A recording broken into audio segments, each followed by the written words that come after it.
સુરતમાં 21 વર્ષ પહેલા હથિયાર સાથે હુમલો કરી ફરાર થયેલા બે ખૂંખાર આરોપીને પોલીસે ઉત્તર પ્રદેશથી ઝડપી પાડ્યા છે.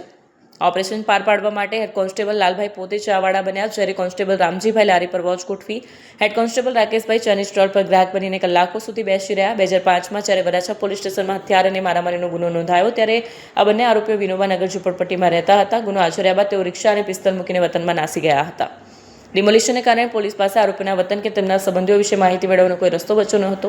ઝુંપડપટ્ટી તોડાયા બાદ ત્યાંના રહેવાસીઓને ક્યાં ગયા તેની તપાસ કરતા એસઓજીને જાણવા મળ્યું કે મોટાભાગના લોકો સરકારી આવાસોમાં રહેવા ગયા છે. હેડ કોન્સ્ટેબલ રામજીભાઈ અને તેમની ટીમે છેલ્લા 1 વર્ષ દરમિયાન આવાસોમાં રહેતા 200થી વધુ જૂના પાડોશીઓનો સંપર્ક કર્યો. વર્ષો જૂની યાદો તાજી કરાવી પોલીસે પૂછપરછ ચાલુ રાખીને અંતે એક વ્યક્તિ પાસેથી કડી મળી કે બંને ભાઈઓ મૂળ યુપીના જૌનપુર જિલ્લાના રહેવાસી છે.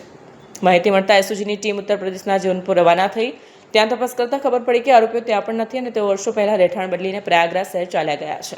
તપાસમાં બહાર આવ્યું કે પકડાયેલા આરોપી સંતોષ યાદવ પ્રયાગરાજમાં ઈંડા અને ચાની લારી ચલાવી સામાન્ય માણસ જેવું જીવન જીવતો હતો, જ્યારે બીજો આરોપી સીયુ યાદવ ગેરેજ ચલાવતો હતો. આરોપીની પૂછપરછમાં જાણવા મળ્યું છે કે 20 વર્ષ પહેલાં અશ્વિનીકુમાર ગૌશાળા સર્કલ પાસે નવીન રાવડિયા નામના વ્યક્તિ સાથે તેમનો ઉગ્ર ઝઘડો થયો હતો. આ દરમિયાન તેમણે તલવારથી હુમલો કર્યો અને પિસ્તલ પણ પોતાની પાસે રાખી હતી. જોકે લોકોનું ટોળું જોઈને તેઓ પિસ્તલ અને પોતાની રિક્ષા ઘટના સ્થળે મૂકીને ભાગી છૂટ્યા હતા અને પોલીસથી બચવા અલગ અલગ શહેરોમાં છુપાઈને રહેતા હતા.